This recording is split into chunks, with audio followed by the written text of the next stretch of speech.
Hello student, हम लोग आज देखेंगे रीजनिंग टेस्ट सीरीज 40 का सॉल्यूशन। तो जैसा कि पहला क्वेश्चन दिया गया है, क्वेश्चन नंबर 1 है, यदि किसी कूट भाषा में पॉकेट को POCKET पॉकेट को QNDJFS लिखा जाए तो उसी कूट भाषा में डियर DEAR को क्या लिखा जाएगा। तो देखिए, लिख रहा है पॉकेट POCKE और T पॉकेट को लिख रहा है QNDJFS QNDJF और S। तो यहाँ पर ये क्या अपनाया गया वो देखिए, P और Q तो +1, O और N -1, C और D +1, K और J -1, E और F +1, T और S -1। तो इधर जो सब में +1 -1 +1 -1 किया गया है, वही सेम सिचुएशन हमको उधर भी करना है। डियर DEAR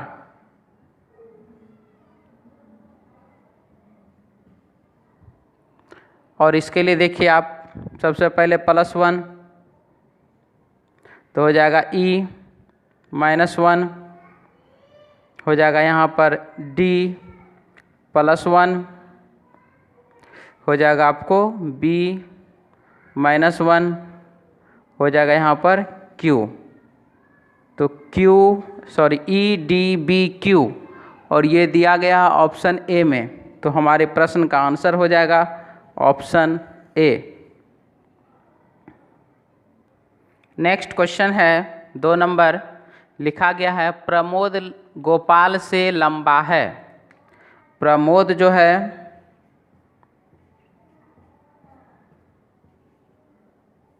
गोपाल से लंबा है। इसके बाद गोपाल मधु से छोटा है। गोपाल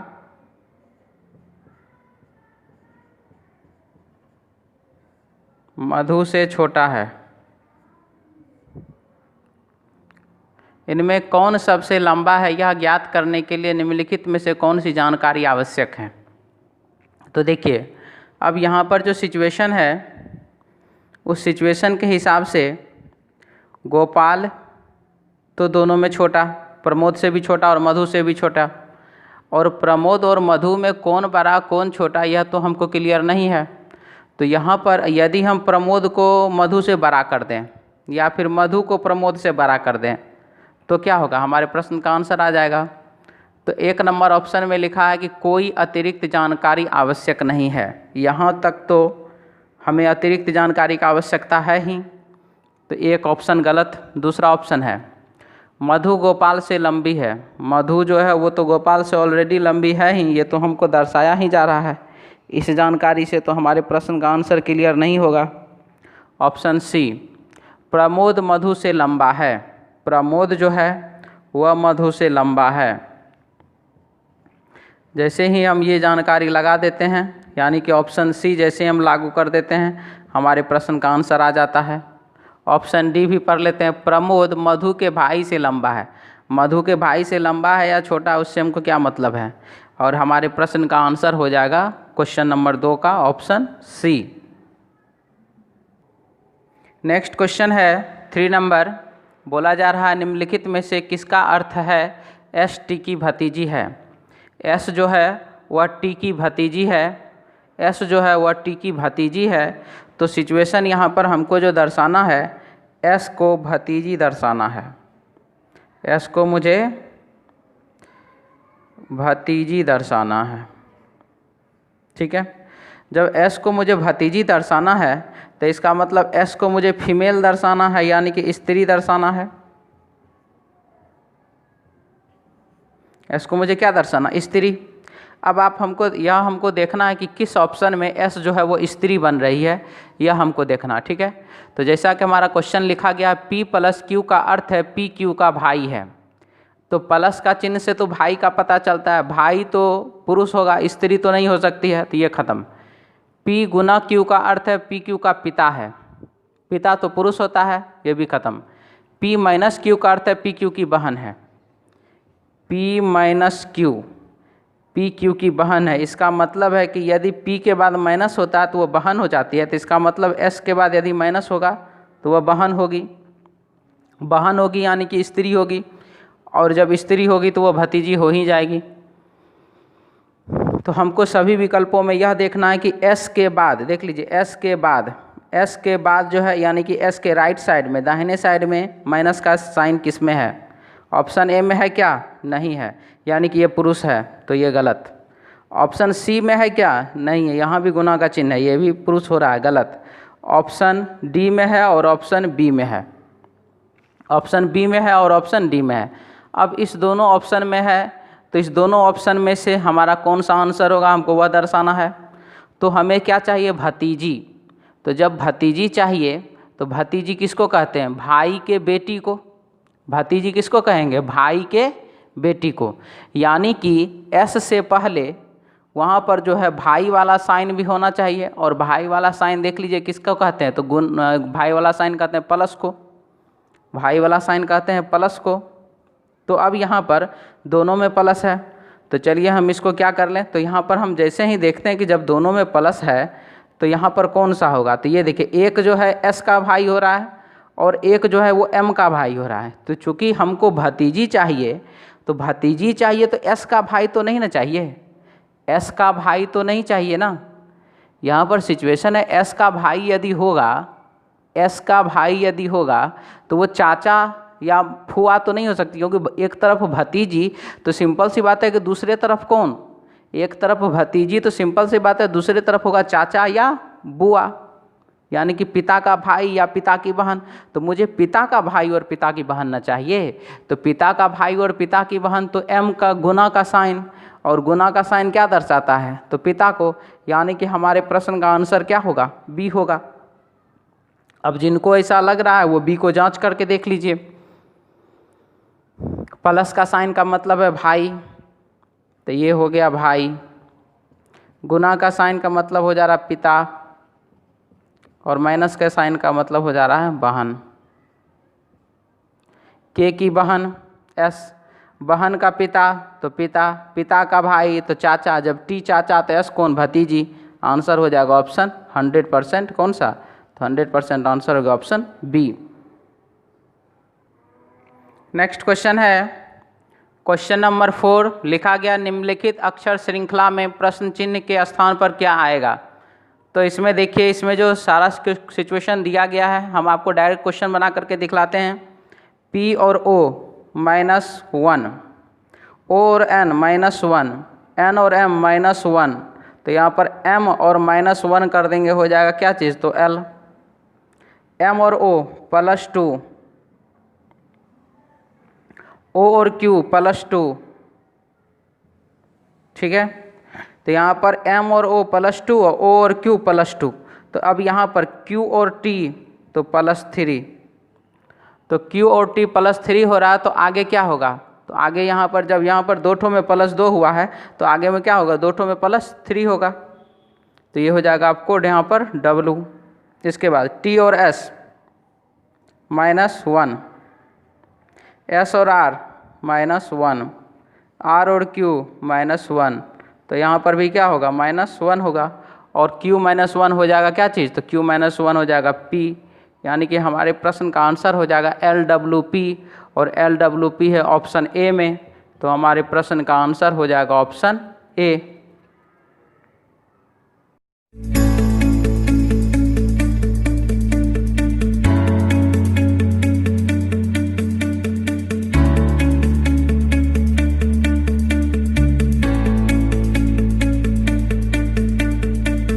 नेक्स्ट क्वेश्चन है क्वेश्चन नंबर 5।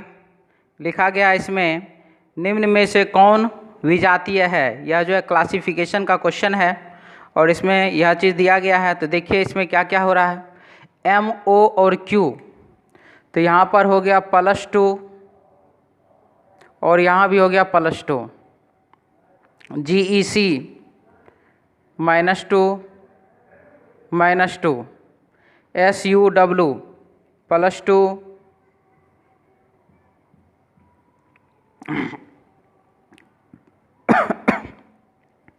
PRT +2 और +2।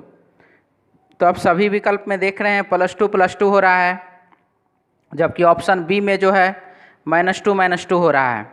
इसीलिए हमारे क्वेश्चन का आंसर हो जाएगा ऑप्शन बी। नेक्स्ट क्वेश्चन है क्वेश्चन नंबर 6। लिखा गया है किसी कूट भाषा में टॉम ना रॉड मुझे मिठाई दो, जो टा रॉड तुम हो मुझे, तुम और मुझे, पॉट टा नॉक तुम अच्छे हो, जो मिट नॉक अच्छा और बुरा। इस कूट भाषा में बुरा के लिए किस कूट का प्रयोग हुआ है, यहाँ पर यह पूछा जा रहा है। ठीक है, तो इसमें बुरा शब्द जो है, बुरा के लिए कौन सा कोड है हमको ये बताना है। तो देखिए बुरा तो यहाँ लिखा गया है, आप देख लीजिए क्या कहीं और बुरा लिखा हुआ है, तो किसी भी दूसरे जगह पर बुरा लिखा हुआ नहीं है। इसका मतलब है कि बुरा जब यहाँ पर उसका कोड होगा जो मिट नॉक, मिट हो सकता है, जो हो सकता है, नॉक हो सकता है। क्या रॉड कभी भी होगा? क्योंकि रॉड तो इसमें कहीं है ही नहीं, तो रॉड तो कभी होगा नहीं। तो अब क्या बचा? अब जो मिट और नॉक में से जो हो जाए, इस तीनों में से। तो जब हम देख रहे हैं बुरा किसी भी दूसरे जगह पर नहीं है, तो उसका कोड भी किसी दूसरे जगह पर नहीं मिलेगा। जब हमने देखा यहाँ पर मुझे नॉक और नॉक मिला, तो इसका मतलब वो बुरा का कोड तो नहीं हो सकता है।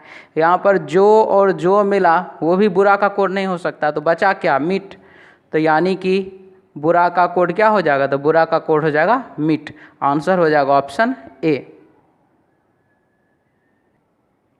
नेक्स्ट क्वेश्चन है क्वेश्चन नंबर 7। लिखा गया है सभी बिल्लियाँ बाघ है, सभी बिल्ली बाघ है। तो सभी बिल्ली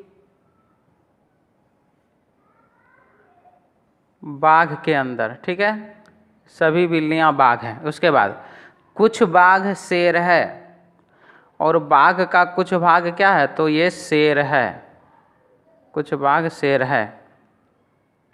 तो पहला निष्कर्ष है सभी बिल्लियाँ शेर है। क्या सारी की सारी बिल्ली क्या शेर के अंदर है? क्या सारी बिल्ली शेर के अंदर है? क्या नहीं, गलत। सभी शेर बिल्लियाँ हैं। सभी शेर क्या बिल्ली के अंदर है? क्या नहीं, गलत। कुछ शेर बिल्लियाँ हैं, कुछ शेर जो है वो बिल्ली है क्या? ये भी नहीं, गलत। कुछ बिल्लियाँ शेर है, बिल्ली शेर है क्या? ये भी नहीं, गलत। तो चारों का चारों निष्कर्ष क्या हो गया? गलत हो गया। अब यही क्वेश्चन हम लोग 150 वाले रूल से देख लें। सभी का केस है, तो यहाँ पर हो जाएगा सभी में ये सब्जेक्ट हो जाता 100, प्रेडिकेट हो जाएगा आपको 50। सब्जेक्ट कुछ का केस है, सब्जेक्ट हो जाएगा 50, प्रेडिकेट भी 50। सभी का केस है 100, 50, 100, 50, 50, 50, ये भी 50 और यहाँ ये भी 50। ठीक है, अब यहाँ क्या किया जा रहा है वो देखिए। अब जो हमारे प्रश्न में लिखा गया है वो क्या लिख रहा है? तो सभी बिल्लियाँ शेर है, सभी बिल्लियाँ शेर है। तो बिल्ली कहाँ पर? तो बिल्ली यहाँ पर, शेर यहाँ पर। दोनों अलग अलग कथनों से निष्कर्ष बनेगा। दो कथनों से मिलकर निष्कर्ष बनाने के लिए दोनों ही कथनों में एक कॉमन टर्म होना जरूरी है। कॉमन टर्म में से कम कोई एक 100 होना जरूरी है। बाघ 50, यहाँ भी बाघ 50, दोनों ही जगह पर बाघ जो है वह 50 है। तो क्या इससे बनेगा रिलेशन? तो इससे रिलेशन तो नहीं बनेगा। यानी कि बिल्ली और शेर का रिलेशन नहीं बनने वाला है, तो गलत। बिल्ली और शेर का रिलेशन नहीं बनने वाला है, गलत। बिल्ली और शेर का रिलेशन नहीं बनेगा, बिल्ली और शेर का रिलेशन नहीं बनेगा। यानी कि चारों का चारों निष्कर्ष क्या हो गया? गलत हो गया। तो इस तरीके से हमारे प्रश्न का आंसर हो जाएगा इसका ऑप्शन ए। यानी कि कोई भी निष्कर्ष सत्य नहीं है, कोई भी नहीं निकलता है, ऑप्शन ए। नेक्स्ट क्वेश्चन है क्वेश्चन नंबर 8। लिखा गया कोई फल पेड़ नहीं है, कोई फल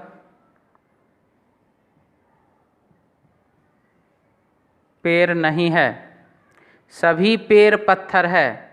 सारा का सारा जो पेड़ है वह पत्थर है, ठीक है। तो पहला निष्कर्ष है कोई पत्थर फल नहीं है, पत्थर फल नहीं है, पत्थर फल नहीं है, तो बात तो ये सही हो रहा है। लेकिन यदि यही हम दूसरा डायग्राम बना दें, इस डायग्राम से सही हो रहा है, कोई फल पेड़ नहीं है, कोई फल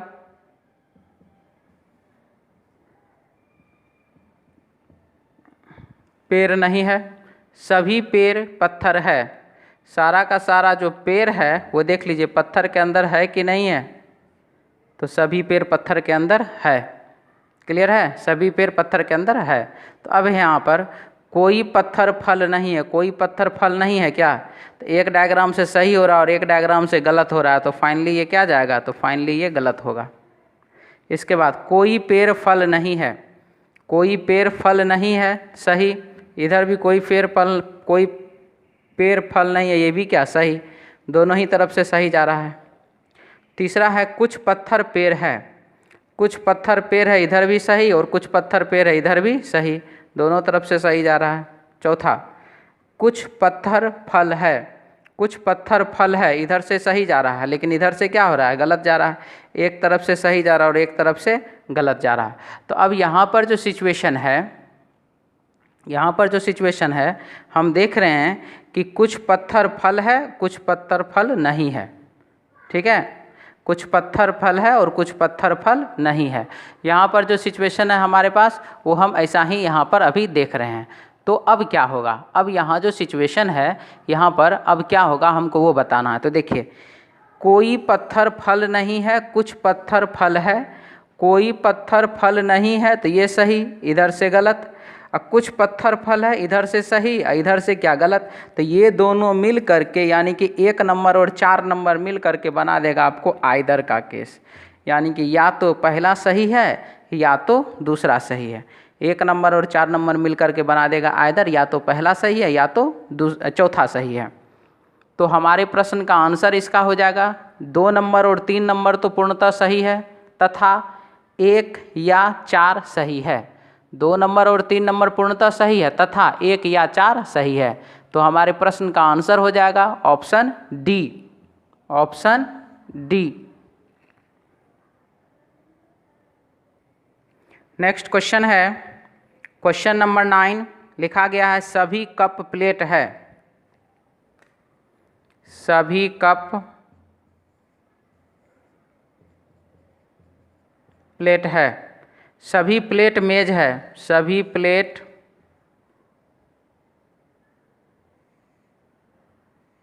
मेज है। तो निष्कर्ष है कि सभी कप मेज है, सभी कप जो है वो मेज है क्या, सही। दूसरा, सभी मेज कप है, सभी मेज जो है वो कप के अंदर है क्या, सारा का सारा मेज कप के अंदर है क्या, नहीं है, गलत।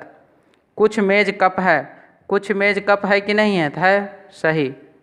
कुछ मेजें प्लेट है और कुछ मेज क्या है, प्लेट है, तो ये भी क्या, सही। तो पहला सही, तीसरा सही और चौथा सही। तो हमारे प्रश्न का आंसर हो जाएगा इसका ऑप्शन सी, ऑप्शन सी। यही क्वेश्चन हम लोग अब 150 वाले रूल से देखेंगे।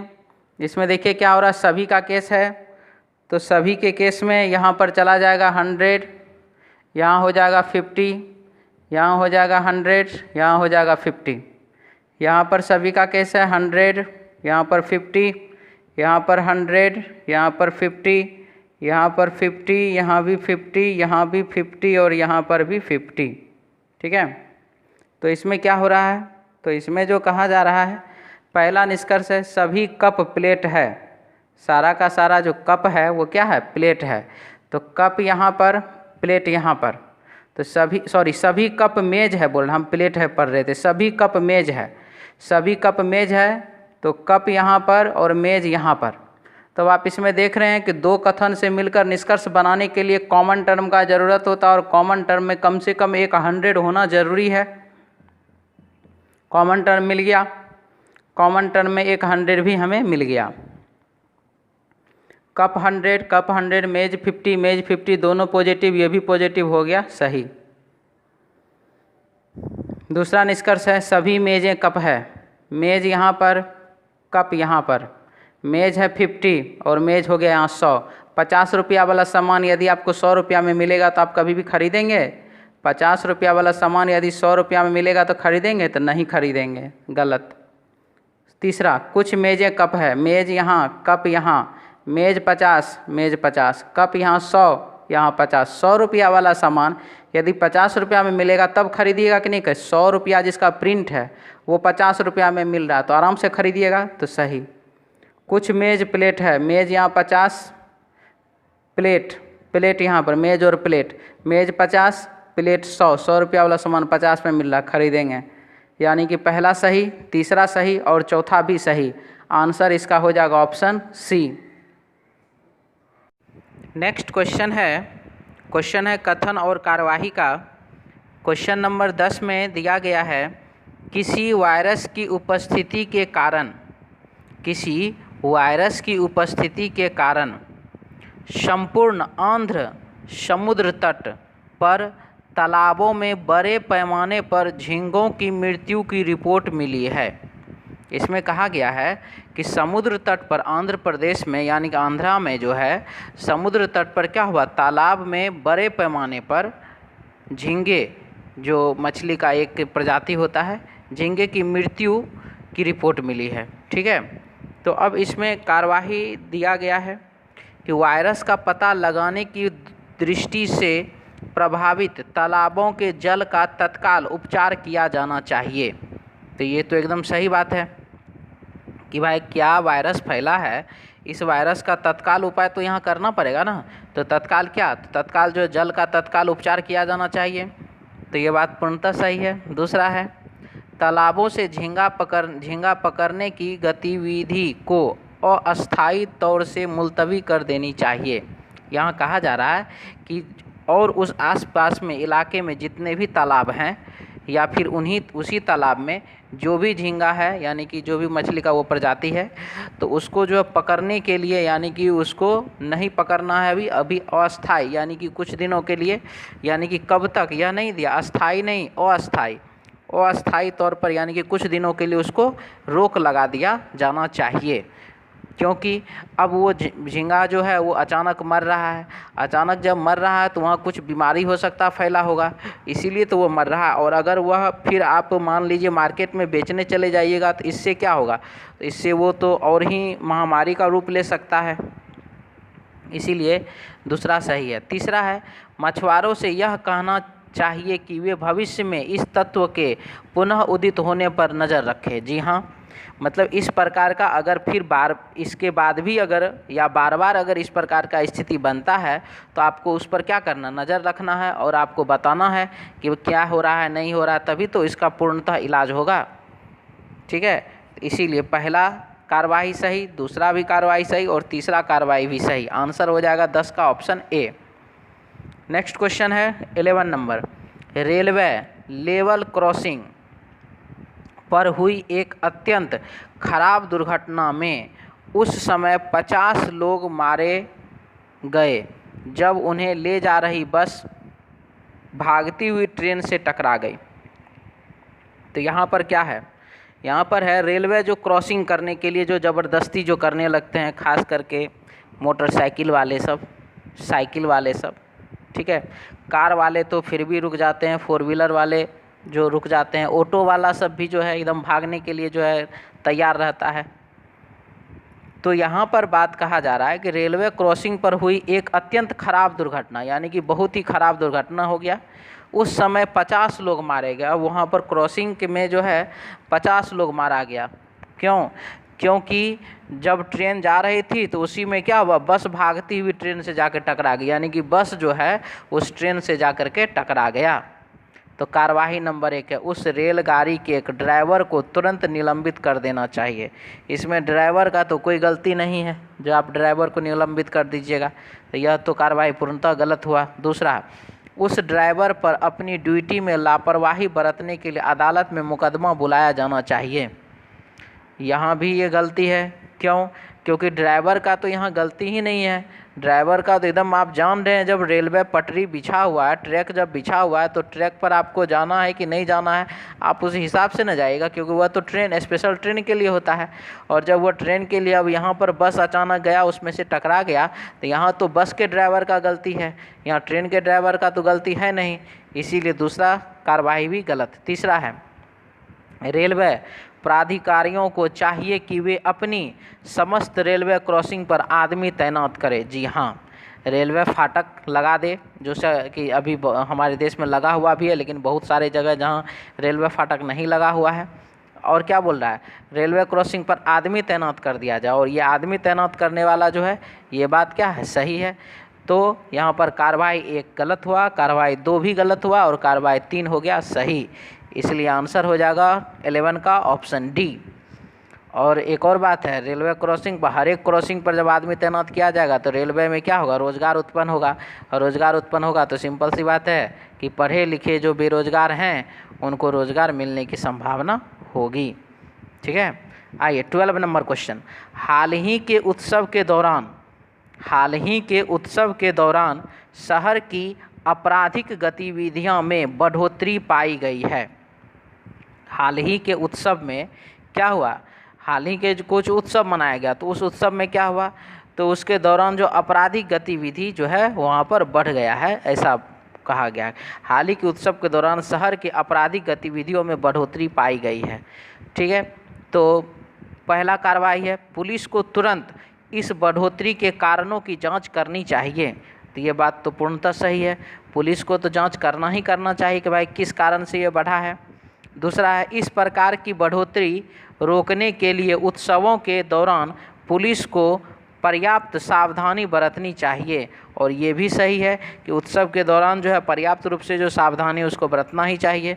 सही कार्रवाई, पहला कार्रवाई सही, दूसरा कार्रवाई सही। तीसरा है, इस प्रकार के किसी उत्सव सीजन के पहले ज्ञात अपराधियों को गिरफ्तार कर लेना चाहिए। मतलब कि कहना है इसका कि इस प्रकार की गतिविधि वाले जो भी हैं अपराधी, उनको क्या कर लेना चाहिए, उनको गिरफ्तार कर लेना चाहिए। तो यह भी पूर्णतः सही है।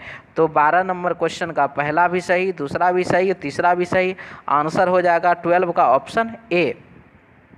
नेक्स्ट क्वेश्चन हम लोग देखेंगे 13 नंबर क्वेश्चन में कहा जा रहा है कि हमारे साथ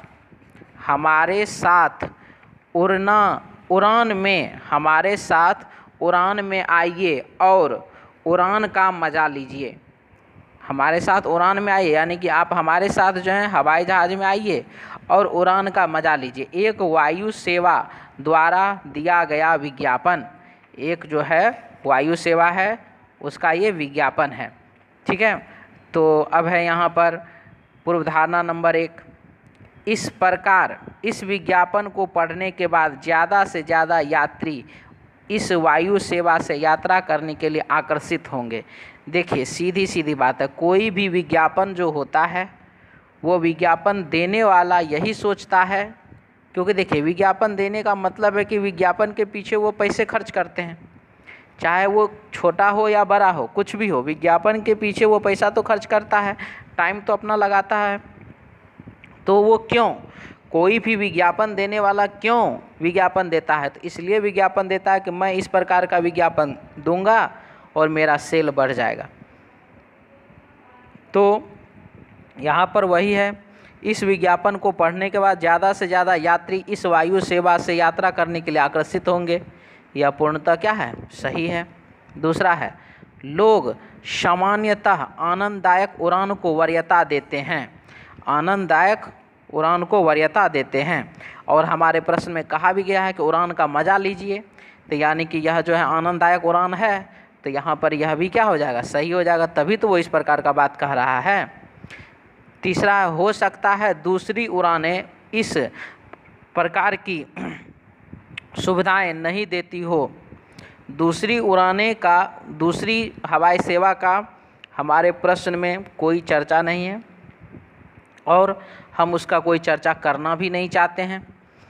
तो जब हम किसी दूसरे हवाई उड़ान का हम जब चर्चा ही नहीं करना चाहते, तो यहाँ पर पूर्वधारणा आ कैसे गया उसका, तो यह पूर्वधारणा जो है 3 नंबर क्या है, पूर्णतः गलत है। तो पहला सही, दूसरा सही और तीसरा गलत। आंसर इसका हो जाएगा ऑप्शन सी। क्वेश्चन नंबर 14 है, कक्षा में प्रोफेसर ने घोषणा की कि आगामी आवधिक परीक्षाएं अगले माह की 15 तारीख को होगी। यानी कि आने वाले आवधिक यानी कि अवधि पर जो एग्ज़ाम जो लिया जाता है वह अगले माह के 15 तारीख को होगा। ठीक है, तो पूर्वधारणा नंबर 1 है इसमें, सभी छात्र परीक्षाओं में सम्मिलित होंगे। जितने भी छात्र हैं वो सारे के सारे छात्र परीक्षा में सम्मिलित होंगे। तो इसी उद्देश्य के साथ तो उन्होंने पहले यह बात कहा कि अगले महीने के 15 तारीख को एग्ज़ाम होगा। उन्होंने पहले क्यों सूचना दिया? इसीलिए ना सूचना दिया कि जो भी छात्र हैं वो सब परीक्षा देने के लिए आएंगे। जो मान लीजिए आज प्रेजेंट नहीं है उन लोगों को भी किसी न किसी रूप में सूचना या मिल जाएगा। ठीक है, तो पहला पूर्वधारणा है पूर्णतः सही। दूसरा है, कॉलेज अगले माह की 15 तारीख को खुला रहेगा। तो जब उस दिन आवधिक परीक्षा है तो कॉलेज तो खुला रहेगा ही रहेगा, ये भी पूर्णतः सही है। तीसरा, परीक्षा पास करने के लिए अगली माह की 15 तारीख तक पढ़ते रहेंगे, ये बात भी सही है। क्यों यह सूचना दिया गया? यह सूचना इसलिए दिया गया कि आप लोग जान लीजिए आप लोग का 15 तारीख को एग्ज़ाम होगा, तो अब आप लोग सोच लीजिए आप लोगों को क्या करना है। तो सभी विद्यार्थी सोचेगा चलो एग्ज़ाम होने वाला है तो अच्छे से पढ़ते हैं। इसीलिए पहला भी पूर्वधारणा सही, दूसरा पूर्वधारणा भी सही, तीसरा पूर्वधारणा भी सही। आंसर हो जाएगा 14 का ऑप्शन ए। 15 नंबर क्वेश्चन है, अपनी आय और व्यय के बीच की खाई को कम करने के लिए कंपनी ने अगले माह से अपने उत्पादन का मूल्य बढ़ाने का निर्णय किया है। क्या बोला? अपनी आय और व्यय, खर्च, इनकम और खर्च दोनों का, ठीक है, आय और व्यय के बीच की खाई को कम करने के लिए, यानी कि उसका जितना इनकम है उससे ज़्यादा खर्च हो रहा होगा। ठीक है, तो इसीलिए ना बीच का खाई को कम करना वो चाहता है। कम करने के लिए कंपनी ने अगले माह से अपने उत्पादन का मूल्य बढ़ाने का निर्णय लिया है। इसका मतलब हुआ कि जितना उसको इनकम होता है उससे अत्यधिक उसको खर्च हो रहा है, तभी तो वो उत्पादन का मूल्य बढ़ाने के बारे में सोच रहा है। तो पूर्वधारणा नंबर 1 है, दर कमोबेश वही रहेगा भले ही बढ़ोतरी हो। यहाँ तो ऐसा नहीं कहा गया है, ये तो बोल रहा है कि मैंने बढ़ाने का निर्णय लिया है, तो कमोबेश वही क्या होगा? तो ये बात पूर्णतः गलत है। दूसरा, निकट भविष्य में व्यय कमोबेश वही रहेगा। निकट भविष्य में मूल्य बढ़ने वाला है बोल रहा है, कमोबेश वही कैसे रहेगा? गलत। विरोधी कंपनी भी इस प्रकार के उत्पादन का दाम बढ़ा देगी। फिर यही बात मैं बार बार बोलता रहा हूँ कि जब बात मैं अपना कर रहा हूँ तो अपना बात कीजिए, किसी दूसरे का बात मत कीजिए। ठीक ना? यहाँ जो विरोधी कंपनी का जो बात करने लगे यह पूर्णतः गलत है। इसीलिए पहला भी गलत, दूसरा भी गलत, तीसरा भी गलत। 15 नंबर क्वेश्चन का आंसर हो जाएगा ऑप्शन बी।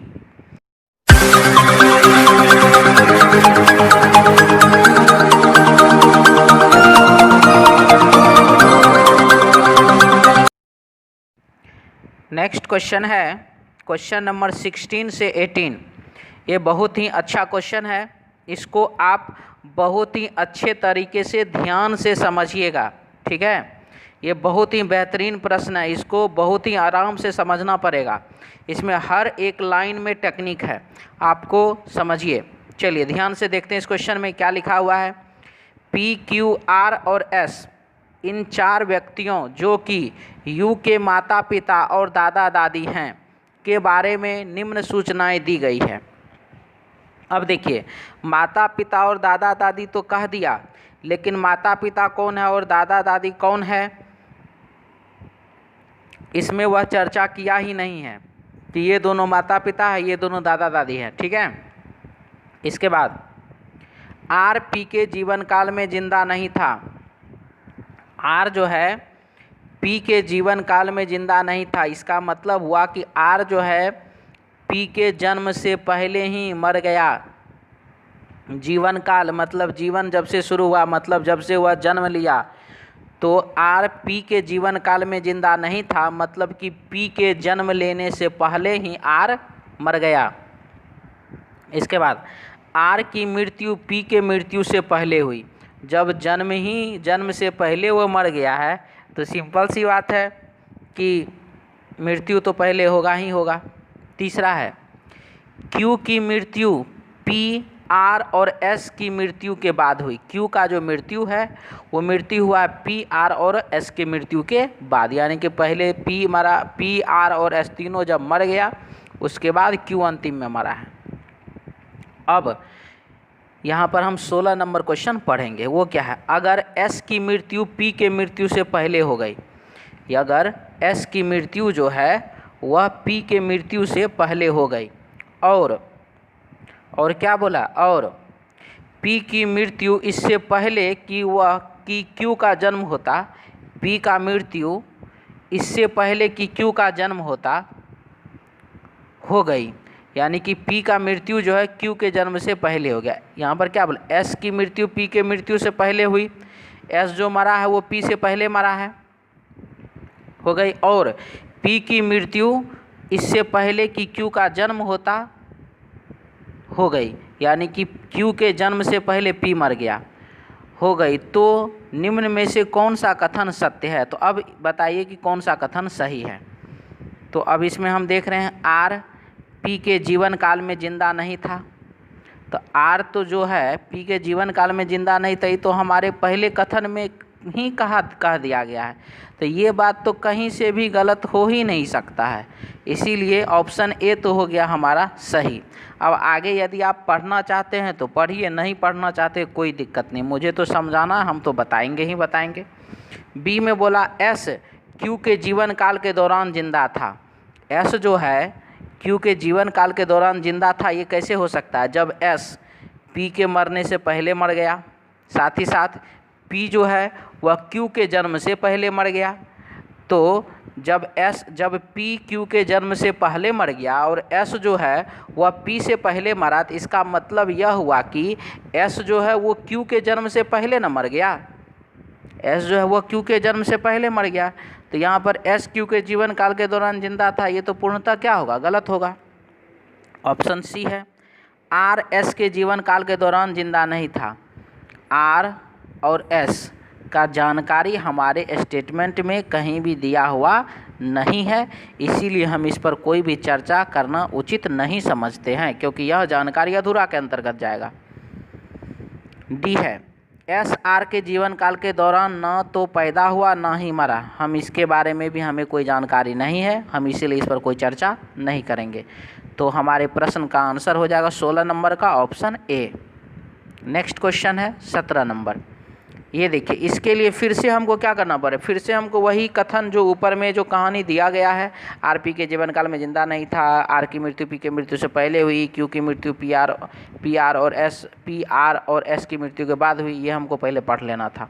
अब हम 17 नंबर क्वेश्चन बनाएंगे। इसको 17 नंबर क्वेश्चन को 16 नंबर क्वेश्चन से कोई लेना देना नहीं है, इसको उससे लिंकअप करके मत बनाइएगा, क्योंकि यह प्रश्न अलग अलग प्रश्न दिया गया है, ठीक है। चलिए 17 नंबर क्वेश्चन देखते हैं। अगर Q P के मृत्यु के बाद पैदा हुआ, Q जो है वह P के मृत्यु के बाद, P मृत्यु हो गया और उसके बाद Q पैदा हुआ, ठीक है, पैदा हुआ था, तो निम्न में से कौन सा सही हो सकता है? S P का अभिभावक था, हो सकता है। क्यों हो सकता है? क्योंकि यहाँ पर हमारे पास तो P और Q का जानकारी दिया गया है और S का तो हमारे पास यहाँ कोई अभी चर्चा है नहीं, हम इसीलिए सकता है का प्रयोग कर रहे हैं। और 3 नंबर आप कथन में चलिए, ऊपर जो कहानी दिया हुआ है एडजस्टमेंट उसका, उसके 3 नंबर में जब आप पढ़ते हैं तो लिखा हुआ है कि Q की मृत्यु P R और S की मृत्यु के बाद हुई, तो हो सकता है, क्योंकि यहाँ पर दादा दादी और माता पिता का सिचुएशन है ना, U के दादा दादी और माता पिता का सिचुएशन है, तो हो सकता है कि S P का अभिभावक था, लेकिन हम इसमें हो सकता है शब्द प्रयोग कर रहे हैं, अभी प्रयोग नहीं कर रहे हैं, ठीक है। आगे P R का अभिभावक था, P जो है वो R का अभिभावक था, ये तो कभी भी नहीं हो सकता है। क्यों? क्योंकि P के जन्म से पहले R मर चुका था, यह हमारे कथन में ही दिया हुआ है। 1 नंबर में R P के जीवन काल में जिंदा नहीं था, तो R जो है P के जन्म से पहले मर गया था, इसीलिए अभिभावक तो कभी भी नहीं हो सकता, पिता हो सकता, माता हो सकता, अभिभावक तो नहीं हो सकता है, ठीक है। चलिए आगे बढ़ें। C क्यू आर का अभिभावक था। क्यू तो सबसे लास्ट में आया है हमारे प्रश्न में, कैसे? जबकि आप इसमें देख रहे हैं कि क्यू की मृत्यु, क्या लिख रहा है, क्यू की मृत्यु पी के बाद, क्यू पी के मृत्यु के बाद पैदा हुआ। क्यू जो है पी के मृत्यु के बाद, पी जब मरा उसके बाद क्यू पैदा हुआ। तो यहाँ पर आर पी के जन्म से पहले मर चुका है, तो आर पहले मरा, उसके बाद पी मरा, पी मरने के बाद क्यू जन्म लिया। तो ये तो सबसे अंतिम में ना आया, बात समझ में आ रहा है? तो सबसे अंतिम में आया इसके हिसाब से। तो यहाँ पर ये कभी भी हो सकता है क्या? ये तो कभी भी क्यू आर का अभिभावक नहीं, क्यू जो है वो आर का अभिभावक तो कभी नहीं हो सकता है, इसलिए ऑप्शन सी भी गलत। ऑप्शन डी है, क्यू पी का जीवन साथी है। क्यू जो है वह पी का जीवन साथी है। तो यहाँ पर हम बात करेंगे क्यू और पी का, तो जब एक ठो मर जाता है तो दूसरा का जन्म होता है, पी मर जाता है तो क्यू का जन्म होता है, तो जीवन साथी हो जाएगा। जीवन साथी मतलब होता पति पत्नी, ठीक है? तो पति पत्नी एक ठो मरा, उसके बाद दूसरा जन्म लिया, तो शादी कब हुआ दोनों का? हैं? इसीलिए ऑप्शन डी क्या गलत। तो ऑप्शन बी भी गलत, ऑप्शन सी भी गलत, ऑप्शन डी भी गलत, और ऑप्शन ए मैंने सकता है के तहत सही बोला था। तो जब 3 विकल्प गलत है तो हमारा ऑप्शन ए क्या होगा? ऑप्शन ए सही हो जाएगा। क्लियर? तो क्वेश्चन नंबर 17 का आंसर हो जाएगा ऑप्शन ए। नेक्स्ट क्वेश्चन है 18 नंबर क्वेश्चन है। इसमें कहा जा रहा है कि निम्न में से कौन सा सत्य होना चाहिए। तो देखिए इसके लिए भी मुझे जो है वो सारा का सारा कथन पढ़ना पड़ेगा, और कथन पढ़ने के बाद तब हमको क्वेश्चन बनाना है। तो चलिए, हमने कथन 2 बार तो पढ़ा ही था ना, तो इस बार भी मान लीजिए कि पढ़ लिए। अब चलिए इसको बनाते हैं। तो निम्न में से कौन सा सत्य होना चाहिए? तो इसमें जो है कह रहा है एस का जन्म क्यू के जन्म के पहले हुआ। हमारे प्रश्न में, कथन में कहीं से भी यह बात क्लियर नहीं है कि एस का जन्म जो है वो क्यू के जन्म से पहले हुआ। प्रश्न में सिर्फ यही बात क्लियर किया हुआ है कि आर पी के जीवन काल में जिंदा नहीं था, यानी कि आर जो है पी के जन्म से पहले ही मर गया था। आर की मृत्यु पी के मृत्यु से पहले हुई। जब पी का जन्म से पहले वो मर गया तो मृत्यु भी तो पहले ही ना होगा, ये ठीक है। और क्या था ये तीसरा जानकारी, क्यू की मृत्यु पी आर और एस की मृत्यु के बाद हुई। तो यही हमारा कहानी है। तो इसमें 1 नंबर जो है एस का जन्म क्यू के जन्म के पहले हुआ, तो यह हमारे तीनों कथन से क्लियर नहीं हो रहा है। अब कुछ स्टूडेंट का मानना होगा सर 16 और 17 नंबर तो बनाए, तो उसके बेस पर, तो बाबू वह एक अलग प्रश्न है। हम प्रश्न से बेस क्यों मानेंगे? हम क्वेश्चन से न बेस मानेंगे। हमारे पास जो कथन है हम उसका न बेस मानेंगे। अलग अलग क्वेश्चन से हम क्यों बेस मान करके बनाएंगे, ठीक ना? चलिए, अब है दूसरा नंबर, आर का जन्म एस की मृत्यु से पहले हुआ। आर का जो जन्म है वो एस के मृत्यु से पहले हुआ, तो यह बात भी हमारे प्रश्न में क्लियर नहीं है, ठीक है? इसीलिए ऑप्शन बी भी आंसर नहीं हो सकता है। ऑप्शन सी, आर का जन्म क्यू एस और पी के जन्म से पहले हुआ। आर का जो जन्म है वो क्यू एस और पी के जन्म के पहले हुआ। तो इसमें देख लीजिए, हम क्यू और एस का तो नहीं बता सकते हैं, लेकिन आर का जन्म पी के जन्म से पहले हुआ, यह बात क्लियर है। क्योंकि हमारे प्रश्न में लिखा गया है 1 नंबर में कि आर पी के जीवन काल में जिंदा नहीं था, यानी कि आर जो है पी के जन्म से पहले ही मर चुका था। तो इसका मतलब है कि आर का जन्म पी के जन्म से पहले हुआ था, ये तो क्लियर है। लेकिन क्यू और एस के बारे में हमें क्लियर नहीं है, तो इसको हम आंसर हाँ भी कह सकते हैं और आंसर नहीं भी कह सकते हैं, यानी कि सही भी कह सकते हैं, गलत भी कह सकते हैं। चलिए आगे बढ़ते हैं। ऑप्शन डी, क्यू का जन्म पी आर और एस के जन्म के बाद हुआ था। देखिए हमारे प्रश्न में जो जानकारी है वो जानकारी है क्यू की मृत्यु पी आर और एस के मृत्यु के बाद हुई थी, यानी कि पहले पी आर और एस मरा, उसके बाद क्यू मरा। लेकिन यहाँ पर तो जन्म का तो कोई क्लियर नहीं है कि कौन पहले जन्म लिया कौन बाद में जन्म लिया इस चारों में। अब यहाँ पर कुछ का कहना हो सकता है, मन ही मन सोच रहा होगा कुछ स्टूडेंट कि सर जो पहले जन्म लिया वो पहले मरा, जो बाद में जन्म लिया वो बाद में मरा। तो यह कोई ज़रूरी नहीं है।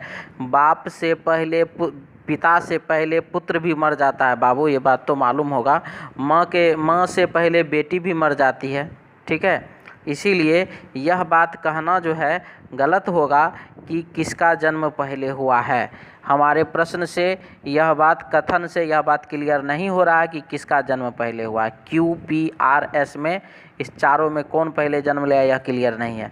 यानी कि ए, बी और डी यह तीनों का तीनों जो है वह गलत है, जबकि सी जो है हम कह रहे थे सही भी हो रहा है गलत भी हो रहा है। तो इसी बेस पर जो है आर का जन्म पी के जन्म से पहले हुआ था, तो बच गया क्यू और एस। क्यू और एस के बारे में कोई जानकारी हमारे प्रश्न में नहीं दिया गया है। कुछ जानकारी है, कुछ जानकारी नहीं है, इसलिए हम जो है हमारे पास और कोई विकल्प नहीं उपलब्ध है। इसीलिए 18 नंबर क्वेश्चन का आंसर जो है ऑप्शन सी हो जाएगा। 18 का आंसर हो जाएगा ऑप्शन सी। नेक्स्ट क्वेश्चन है क्वेश्चन नंबर 19। लिखा गया है नीचे दी गई अंक श्रृंखला में प्रश्न चिन्ह के स्थान पर क्या आएगा। तो देखिए इसमें जो है क्या किया गया है, तो हम देख रहे हैं सी है, सी में हमने 3 जोड़ा तो एफ हो गया, एफ में हमने 3 जोड़ा तो आई हो गया, और यहाँ पर हम क्या करेंगे फिर से 3 ऐड करेंगे और हो जाएगा यहाँ पर एल। एक्स है और यू है -3, यू है और आर है -3, तो यहाँ पर क्या करेंगे -3 करेंगे, आर -3 हो जाएगा ओ। 2 का स्क्वायर 4, 3 का स्क्वायर 9, 4 का स्क्वायर 16, तो 2 का स्क्वायर, 3 का स्क्वायर, 4 का स्क्वायर, तो इस बार क्या होगा 5 का स्क्वायर होगा, 5 का स्क्वायर यानी कि 25। तो हमारे प्रश्न का आंसर हो जाएगा L25O, और ये दिया गया है L25O ऑप्शन बी में। तो हमारे क्वेश्चन नंबर 20 है, डायरेक्शन डिस्टेंस का क्वेश्चन है ये। 20 नंबर लिखा गया है राजेश दक्षिण दिशा में 25 मीटर चलना शुरू करता है। तो ये जो क्वेश्चन हम लोग बनाते हैं कैसे, तो नॉर्थ, ईस्ट, साउथ, वेस्ट, इधर दाहिना हाथ तो दाएं, और इधर बायां हाथ है तो हो गया बाएं। क्या बोला गया, राजेश दक्षिण में 25 मीटर चलना शुरू करता है, दक्षिण दिशा में चला वो 25 मीटर। इसके बाद अब वह अपने बाईं ओर मुड़कर 20 मीटर चला, फिर बाएं मुड़ गया और यहाँ चला 20 मीटर। पुनः वह बाईं ओर मुड़कर 25 मीटर चला, फिर यहाँ से पुनः बाईं ओर मुड़ गया और 25 मीटर चला। फिर वह अपने दाहिनी ओर मुड़कर 15 मीटर चला, फिर यहाँ से दाएं मुड़ गया यानी कि ईस्ट में और 15 मीटर चला। अब वह आरंभ करने के बिंदु से कितनी दूर और किस दिशा में है। जानते हैं आप नॉर्थ और साउथ अपोजिट होता, अपोजिट डायरेक्शन को घटाते हैं, घटा दिया हमने। 20 और 15 हो गया 35 यानी कि 35, ठीक है। तो 35 मीटर किस दिशा में, तो 35 मीटर ईस्ट में यानी कि पूरब दिशा में। तो हमारे प्रश्न का आंसर हो जाएगा पूरब दिशा में 35 मीटर यानी कि ऑप्शन ए। आंसर हो जाएगा ऑप्शन ए। हेलो स्टूडेंट, अब हर रोज़ हमारे YouTube चैनल पर रीजनिंग टेस्ट सीरीज का सॉल्यूशन अपलोड किया जाएगा। आप सभी हमारे चैनल को ज़्यादा से ज़्यादा शेयर कीजिए, लाइक कीजिए, सब्सक्राइब कीजिए, साथ ही साथ बेल आइकन भी ज़रूर दबाइए। Thank you. नेक्स्ट क्वेश्चन है क्वेश्चन नंबर 21। लिखा गया है निम्न संख्या जब अवरोही क्रम में लगाई जाती है तो आपके दाहिनी ओर से चौथी संख्या का तीसरा अंक कौन सा होगा। तो यहाँ जो सवाल दिया गया है वो सवाल क्या है, तो अवरोही क्रम, अवरोही क्रम का मतलब हो जाता है डिसेंडिंग ऑर्डर, यानी कि 10, 9, 8, 7, 6, 5, 4, 3, 2, 1, ठीक है, यही हुआ अवरोही क्रम। तो चलिए हम इसको सबसे पहले अवरोही क्रम में लगाएंगे। तो अवरोही क्रम में लगाया जाएगा तो सबसे पहले हो जाएगा, दूसरा नंबर पर हो जाएगा, तीसरा नंबर हो जाएगा, चौथा नंबर पर हो जाएगा आपको ये पाँचवा नंबर, और ये छठा नंबर। तो चलिए हम इसको सबसे पहले लिख लें 7, 5, 1, 8, दूसरा हो जाएगा 6, 9, 8, 0, तीसरा हो जाएगा आपको 6, 2, 1, 5, चौथा हो जाएगा 5, 9, 4, 2, पाँचवा हो जाएगा 5392, छठा हो जाएगा 4 6 9 और 7। ठीक है। अब क्या बोला आपके दाहिनी ओर से, तो ये दाहिना ही सिरा, ये बायां सिरा, तो दाहिनी ओर से चौथी संख्या, पहला संख्या, दूसरा संख्या, तीसरा संख्या, चौथा संख्या का तीसरा अंक। तो ये देखिए पहला अंक, क्योंकि देखिए दाहिनी ओर से बोल रहा है इसीलिए हम इधर से गिनती कर रहे हैं। ठीक है, तो पहला अंक, दूसरा अंक और ये तीसरा अंक, तो तीसरा अंक क्या जा रहा है 2। तो हमारे प्रश्न का आंसर हो जाएगा ऑप्शन सी यानी कि 2। क्वेश्चन नंबर 22 है, 5 छात्रों ने स्कॉलरशिप परीक्षा दी, 5 छात्रों ने, तो 1 2 3 4 5। ठीक है। अब क्या बोला इसमें, बोला गया सुधा को पूजा से ज़्यादा अंक मिला। सुधा, इसको जो है किससे, तो पूजा से ज़्यादा अंक मिला है, तो सुधा को ज़्यादा अंक मिला है पूजा से। इसके बाद क्या है, इसके बाद है कविता को सुमा से कम अंक मिला। कविता को सुमा से कम अंक मिला, सुमा से कम अंक मिला, लेकिन सुधा से ज़्यादा अंक मिला। लेकिन कविता को जो सुधा से ज़्यादा अंक मिला, तो सुधा, तो ये पूजा बच जा रही है, तो पूजा हो जाएगा यहाँ पर। ठीक है। अब क्या है इसमें, अब इसमें दर्शाया गया है कि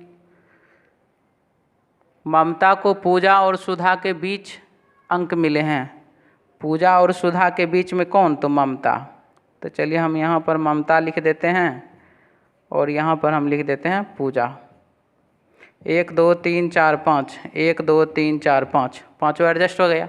अब क्या बोल रहा है, सबसे कम अंक किसे मिले हैं, तो सबसे कम अंक तो पूजा को मिले हैं, तो सबसे कम अंक पूजा को मिले हैं, तो आंसर हो जाएगा इसका ऑप्शन बी।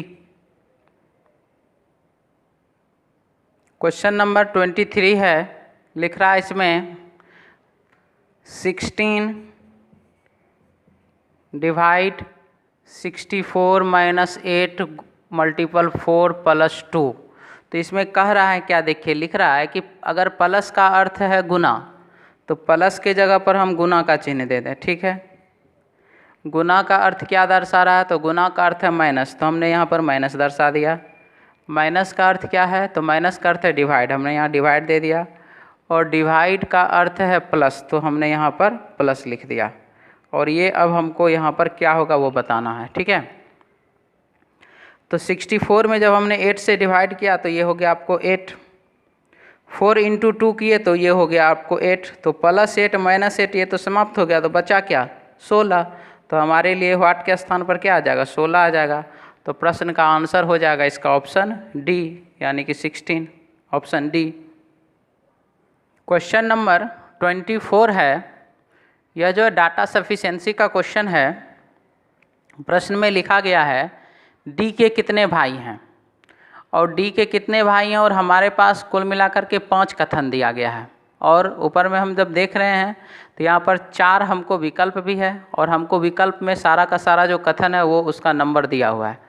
तो हम इस क्वेश्चन को जो है उसी के हिसाब से बनाएंगे। तो पहले 1 नंबर विकल्प में देख रहे हैं लिखा है 1 2 और 3 का प्रयोग करना है। तो लिखा हुआ है कि बी और सी बहनें हैं, पहले हम ऑप्शन ए का प्रयोग कर रहे हैं। ऑप्शन ए में दिया हुआ है 1 2 और 3, इससे बनाना है। ठीक है। तो देखते हैं कहाँ तक हम इसमें पहुँचते हैं। बी और सी बहनें हैं, तो बी और सी जो है वह बहन है, बहुत अच्छा, बहन है। इसके बाद एम सी की माँ का भाई है, एम जो है सी की माँ, सी की माँ का भाई है एम, बहुत अच्छा। तीसरा है एम की 2 बहनें हैं एफ और जी, एम की 2 ठो बहनें हैं एफ और जी। तो यहाँ तो डी का तो कहीं चर्चा भी नहीं हुआ, डी के कितने भाई हैं। तो क्या इससे लगता है कि हमारा प्रश्न बनने वाला है, तो हमारा 24 का ऑप्शन ए तो गलत हो गया। ऑप्शन ए से कहीं भी हमको पता नहीं चल पाया कि ऑप्शन ए से आंसर आ रहा है। चलिए आगे बढ़ते हैं, ऑप्शन बी में देखते हैं। ऑप्शन बी में हम देख रहे हैं 2, 3, 4 और 5।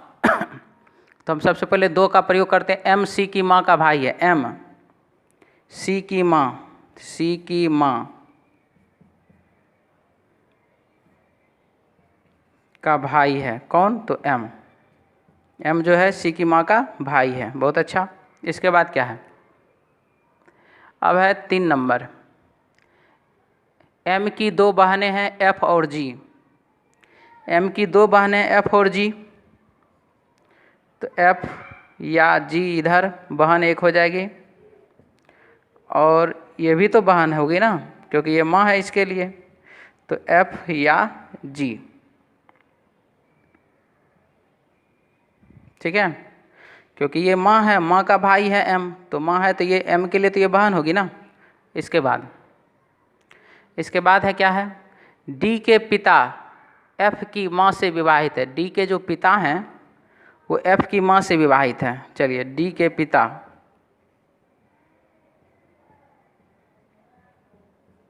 एफ की माँ से विवाहित है। ये दोनों पति पत्नी, ये हो गया पति और ये हो जाएगी पत्नी। तो इसका सीधा मतलब हो गया कि एफ और जी जो है वो डी की बहन है, और एम जो है वह डी का कौन है? भाई है। अभी तक तो इतना जानकारी हमको मिल गया कि डी का एक भाई है। इसके बाद है 4 नंबर जानकारी, 4 नंबर जानकारी पढ़ ली हम। 5 नंबर जानकारी, एन जी का भाई है। एन जो है वह जी का भाई है। तो जब जी का भाई है तो इसका मतलब डी का भी भाई है। तो एक भाई एन को हो गया, डी को एक भाई हो गया एन, और डी को एक भाई हो गया एम। तो एम के 2 भाई हैं। यह जो है हमको जानकारी 2 नंबर, 3 नंबर, 4 नंबर और 5 नंबर, 2 नंबर, 3 नंबर, 4 नंबर और 5 नंबर कथन से प्राप्त होता है। तो हमारे प्रश्न का आंसर हो जाएगा इसका option B. Option B. Question number 25 है। लिख रहा है इसमें, अर्जुन किस दिन अपनी माँ से मिला? अर्जुन जो है किस दिन अपने माँ से मिला है, हमको ये बात पता करना है।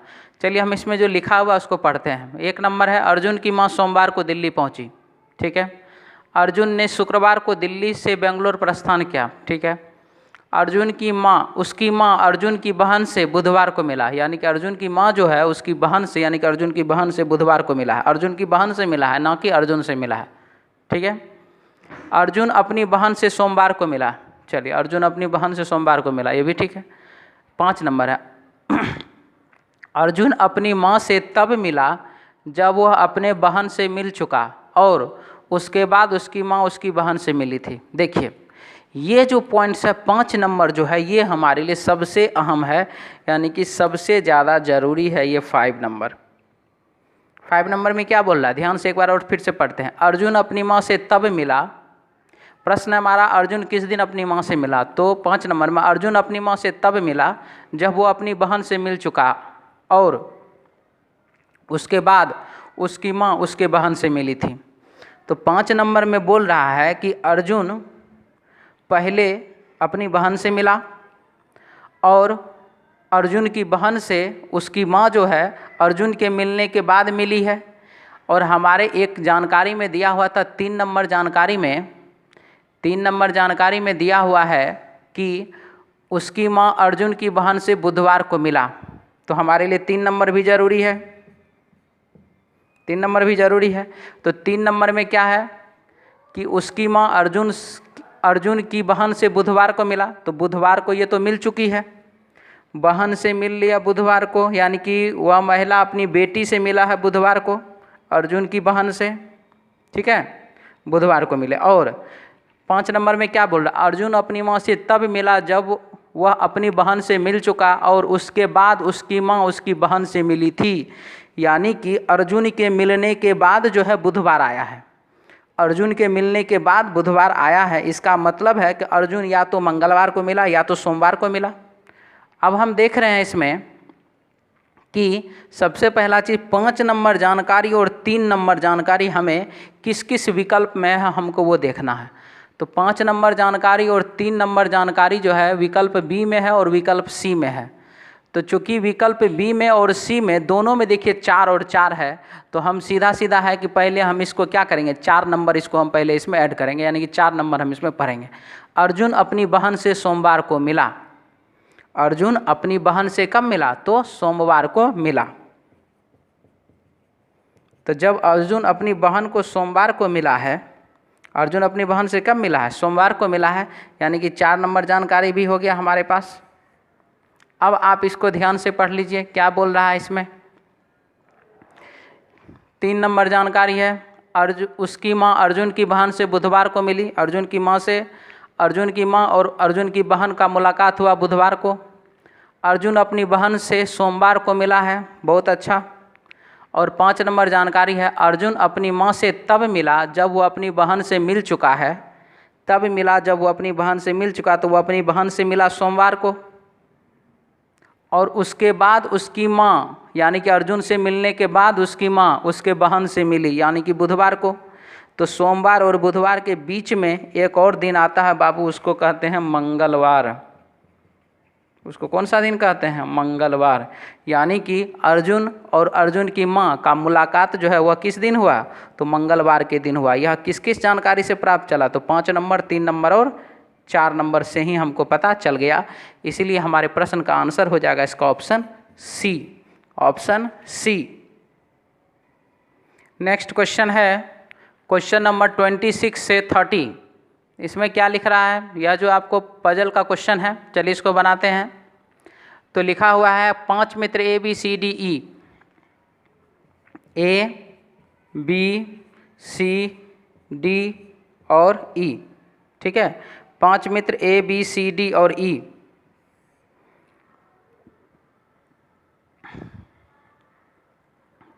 हरे, पीले, गुलाबी, लाल और नीले रंग की कमीज पहनते हैं। कमीज पहनते हैं।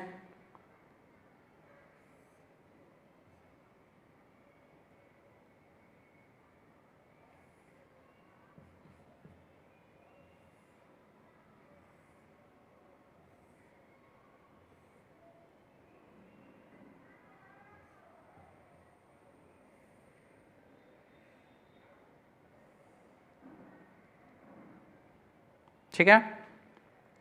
और क्या है, नेकर काली, सफ़ेद, भूरे, नीले और हरे रंग की पहनते हैं, नेकर। ठीक है, चलिए नेकर मतलब पैजामा हो जाता है। अब देखिए क्या बोल रहा है कोई भी व्यक्ति एक ही रंग के कमीज व नेकर नहीं पहनते हैं। ठीक, डी नीले रंग का कमीज और सी हरे रंग का नेकर पहनते हैं। डी जो है नीले रंग की कमीज, नीला रंग का कमीज, और सी जो है नीला रंग का कमीज। और सी क्या करता है, तो सी जो है हरा रंग का नेकर पहनता है, हरा। इसके बाद क्या है, 4 नंबर, जो हरे रंग की कमीज पहने हैं, हरा रंग का जो कमीज पहनता है, हरा रंग का जो कमीज पहनता है वो क्या करता है, उसके नेकर का रंग काला है, उसके नेकर का रंग काला है, यानी कि हरा और काला का कॉम्बिनेशन बनेगा। तथा जिसके नेकर का रंग नीला है, नेकर का रंग नीला है, वो क्या करता है, तो वह लाल रंग का कमीज पहनता है, लाल रंग का कमीज पहनता है। ठीक, अब है ए का नेकर सफ़ेद रंग का तथा कमीज गुलाबी है। ए का नेकर सफ़ेद, कमीज गुलाबी है। इसके बाद ई की कमीज लाल रंग की नहीं है, ई का जो कमीज है वो लाल रंग का नहीं है।